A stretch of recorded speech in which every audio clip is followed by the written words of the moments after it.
Star Wars 7x7 episode 2494. We are continuing our series of trips down memory lane all the way back to Celebration Anaheim in 2015. And on today's episode, I'm thrilled to feature podcaster Meg Humphrey. Punch it.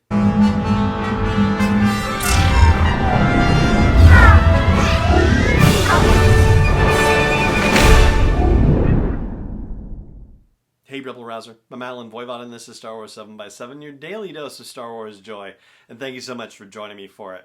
So, Meg Humphrey, at the time, was a co-host of Far, Far Away Radio when that was going on. Now she's a co-host of Rogue Podron and also the Avatar State. And if I remember correctly from Celebration Anaheim in 2015, she was on a panel. I know that much for sure.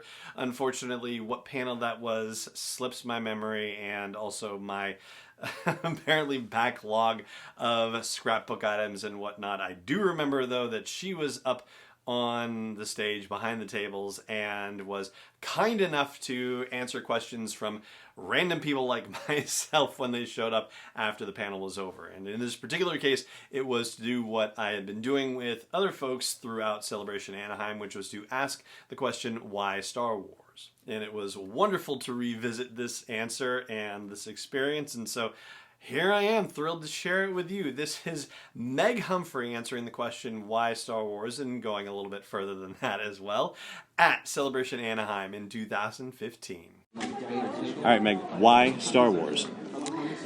Star Wars was just my first thing. My first memory of ever seeing a movie was of the Sarlacc pit. And since then, it was always a constant, and it was something that I could share with my dad, who I'm very close with, and we would sit and we would watch it together, and it was never something that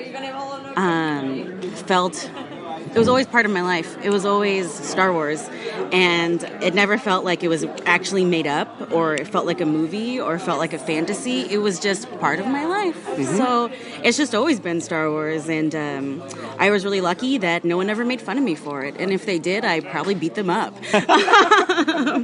So, I mean, Star Wars has always been my thing. Even in high school, when everyone gets bullied, no one made fun of me for Star Wars, but it was my thing. So it'll probably be my thing forever.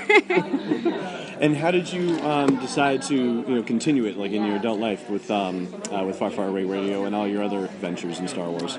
So I did a lot of panels up in Seattle where we live. I do panels because I always love fan interaction and learning about Star Wars, stories from other people about how Star Wars has brought them together and like made their lives better.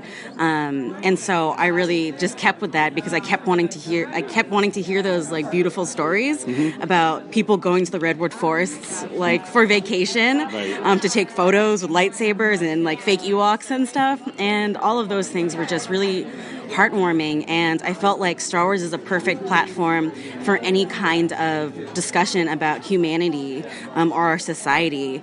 Anything from diversity or like classism, like you can use Star Wars in everything. And so it just felt really natural to continue with it, and I'm so happy that I started podcasting now, and that I can actually have a bigger platform to talk to people about Star Wars, and people listen to me. And there you go. That was Meg Humphrey, formerly of Far Far Away Radio, now with Rogue Podron and the Avatar State. And that is going to do it for this episode of the show as well. It just remains for me to say thank you so much for joining me for this episode, as always. And may the Force be with you wherever in the world you may be. 7x7 is not endorsed or sponsored yet by Lucasfilm Limited, Disney, or 20th Century Fox, and is intended for entertainment and information purposes only. Star Wars, the Star Wars logo, all names and pictures of Star Wars characters, vehicles, and any other Star Wars-related items are registered trademarks and/or copyrights of Lucasfilm Limited, or their respective trademark and copyright holders. May the Force be with them. All original content is copyright 2021 by Star Wars 7x7. We hope you love it.